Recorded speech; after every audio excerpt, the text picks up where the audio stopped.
Hi, everyone. We're really excited for our second episode of Oh, the Places You'll Work. We have a very special guest today, Morris Callegari. He's a 3D artist, and his most recent place of work was Meta. Morris graduated from UC Riverside in 2014. He spent 2.5 years as a production assistant and then a production coordinator at Tippett Studio in Berkeley. He then went out on his own as a freelance designer, and during that time, he created a 30-second animation commissioned by Giphy. From 2021 until last month, he was at Meta doing all kinds of 3D animation. And he now is going out on his own, working on individual projects and for clients. He just finished his first live action horror short called Cooking with Calvin. And he also has his own animation film, Elsewhere. So welcome, Morris. We can't wait to hear what you have to say. Hi, Hey, Morris. how's it going? Good, how about you? I'm doing well. It's great to meet both of you. Great. Well, thank you for having this talk with us today. We're super excited to learn more about you and your story. So our first section is going to be about rapid fire. These are going to be short answer questions just to get a little more interested about you. So first off, what are you surprisingly good at? Randomly finding people in new movies and remembering their side roles in random other movies that I've seen. And they don't even have speaking parts. I just remember them. Surprisingly bad at?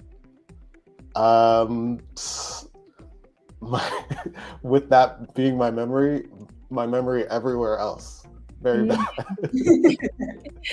An insecurity of yours? Ooh, rapid fire. Okay. Insecurity. Man, typing speed? I don't know. One thing on your bucket list. I want to go to New Zealand and visit Weta Workshop. A bad habit? I buy too many how-to books for like drawing and like learning stuff for artwork, and there's so many that I still haven't read, and I'm just like, oh, the new one's coming out, I'm gonna buy it. And the last one, if you could have any job on earth, what would it be? Directing and making my own short films. Nice. Well, thank you for those rapid fire questions. We're going to go into more of the nitty gritty and longer response questions. First off, just to get a little bit more about your background, if you could tell us about how you grew up, your environment, family structure, things that made you who you are today. Yeah. So I was born in San Diego, but I grew up in Berkeley for the most part. We moved around quite a bit, but it was mainly my mom, my sister, and I. But overall, like, I had a pretty solid upbringing with a whole bunch of my mom and my aunts around me. A lot of them are like just really, really well educated. All of them went to Berkeley, and all of them like either work in education or like something on the side of it, and they've just really supported me throughout my life. Were you interested in art from an early age too as well? Oh yeah, like when I was 5, my mom loves to tell this story to embarrass me. Essentially, when I was 5, I was very hyper, and she couldn't get me to like slow down or anything. I would be running all over the place. But one year during my sister's birthday party, she, I guess, was having a painting party or something like that, and that was like the first time I sat down for like 5 minutes and I painted a bunny rabbit. And my mom said, it's like, oh, that's a beautiful bunny rabbit. And then I painted over it again, and it just gradually got more and more like weird looking. But so it didn't end up looking very nice. But overall, she was like, wow, he was able to sit down for like 20 minutes. So after that, she would just get me all of the art materials I want. And I think from 5 years old until like all the way through high school, that's the only thing I got for Christmas from most of my family. We also learned that you went to college simultaneously with your mom. Could you tell us a little bit more about that? Yeah, so it's actually pretty interesting. Like my mom actually, she left college like in the 70s just because like started working and starting a family and things like that, and she just didn't have the time to finish. But once I went back to school, and she was like, I'm the youngest, so she was empty nested, like she said she needed something to do. So how would I feel about her going to college? And it's like, I don't care, like as long as you're happy with it, you should do what you want. It was funny because it's like we started competing, because I wouldn't say I'm competitive, but my mom is very competitive, so we would compete over who would have the best GPA every year. And yeah, she beat me every time. But it was really awesome to see her, because like that's probably the happiest I've seen her. And her going to school and learning and everything, like that's just it was just like really, really awesome to see. So we ended up graduating maybe a month apart or something like that. It was really cool. That's so cool. Yeah. Did you go to art school? Did you know when you were headed off to UC Riverside that you wanted to pursue art? And is that something that you applied into? Not specifically fine art, but so I went to school for fine art at UC Riverside, and I already knew I wanted to work in cartoons. So I really wanted to push myself to like learn how to draw well and just learn art. But I didn't really know how to get to that specific goal. So the closest thing at the school was fine art, and I was able to learn fundamentals of like drawing figures and things like that. It was interesting though, since a lot of the work there is geared a little bit more towards abstract art. I didn't necessarily learn the things that I needed to get to the space that I wanted to be, but I still don't regret learning a lot of that stuff, because it kind of gave me a different view of how I should approach making work. And what is it about cartoons that grabbed you? Why was that something you had on your mind? At the time, that was like the main thing I watched. Like I didn't even watch anything live action at all. So it's like I was really into anime. I was really into just anything by a director named Gendy Tartakovsky. He's a guy who made a show called Dexter's Lab. And after that, he just kept making cool stuff like Samurai Jack and one about robots. And he recently came out with one about a man and a dinosaur called Primal. And he's just still good. Oh, he also did Hotel Transylvania. That's probably one people know more. Yeah. If a young person were to ask you, and I'm sure they probably do, how can I end up with a job like yours? That sounds so fun and cool.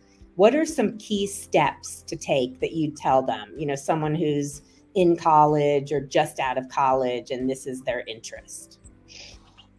100% learn fundamentals.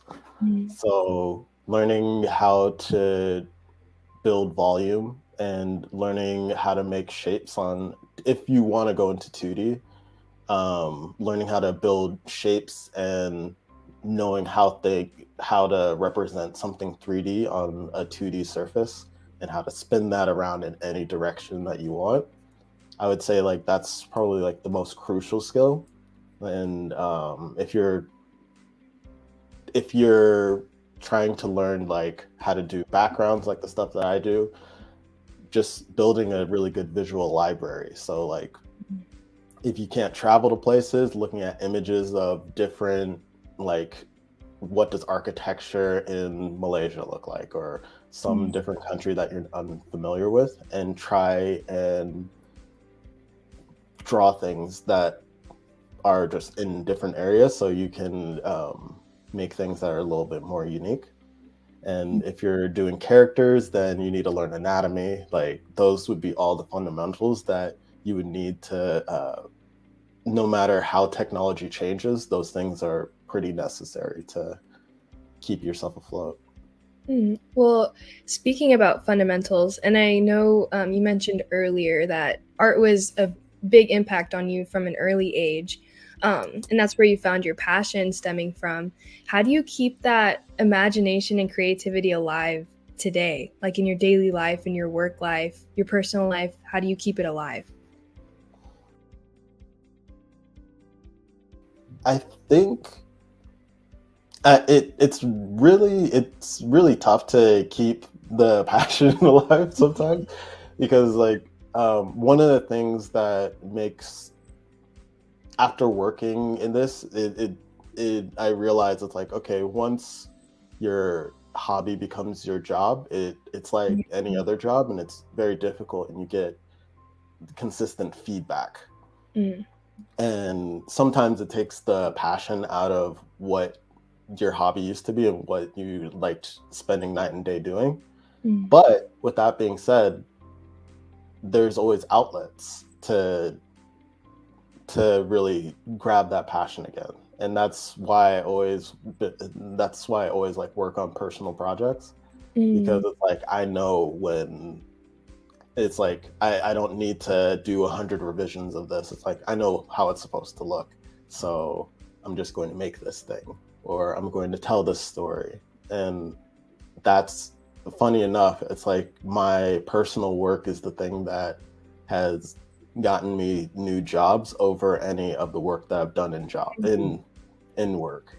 That's interesting. So yeah, it's been pretty awesome. Like when I made Elsewhere, that's part of the like a big part of the reason why I got the job at Meta. And I'm just gonna keep doing that, because that's the part of it that's really exciting. Great. Well, speaking of today, what does your day-to-day work life look like doing 3D art? One of the last things that I worked on at Meta was actually a weather application. And when you think about a weather app, you're just like, this is boring. Why? Just put the weather on there and like we're done with this. But what we were trying to build was something for VR, and something that you can walk around, and something that's like, the biggest note that I received was, make it magical. And that can go in any direction. I would start off with an idea. I would sketch something out in 3D. After that, we got a round of notes of just like, okay, these are things that you need to add to it. And that, I was just like really excited about that one, because it kind of gave me the idea of like, okay, like magical is just figuring out a way to connect to people and figuring out some type of story to go into whatever whatever product that they're trying to sell. So it's like, it's a weather app. Yes, it's supposed to indicate to you what is it outside, but also it's like, how do we tell a story to make this thing interesting to look at? It got to the point where it's just like, okay, we need to reevaluate everything that we just built. We had to kind of toss all the stuff that we were working on and just go back to the drawing board. And that same day, I'm pretty sure within like 30 minutes, I was able to draw a picture of a bird on like a diorama, and sent it out to the art director, and he was just like, that looks pretty good, let's try that one. And it just got up and running really quickly, and that ended up being the final project that we ran with. And it went through like a couple of stages, but overall, like I was able to get it back running pretty quickly. I was really happy about it. You've described how you got to Meta as a windy road. And you said that one of the things was making your own film. But what were some of the other sort of curves that you had to navigate in order to make it to kind of such an exciting place? What had to happen on the way? Yeah, I would say I owe a really, really huge part of my career to Tippett Studio. The president of that company at the time, Jules Roman,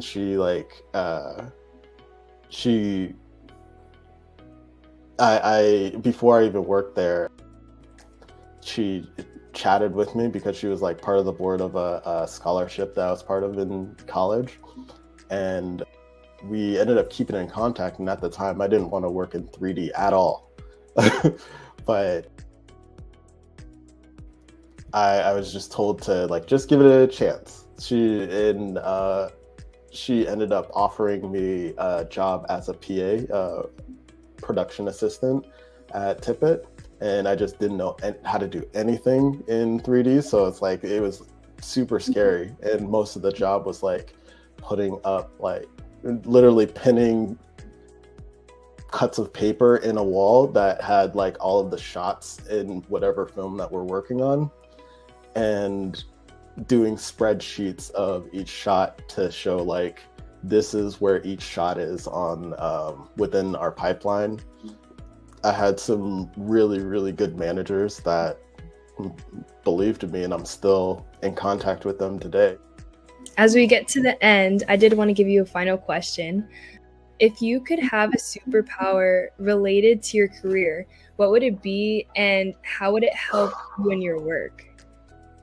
I wonder if super speed, like probably like super speed, because it's like maybe it'll make it so like the redundant tasks that I really don't enjoy doing get done really quickly. But then my nerd brain pops in as like, would the computer even respond that quickly? So would it even be achievable? So.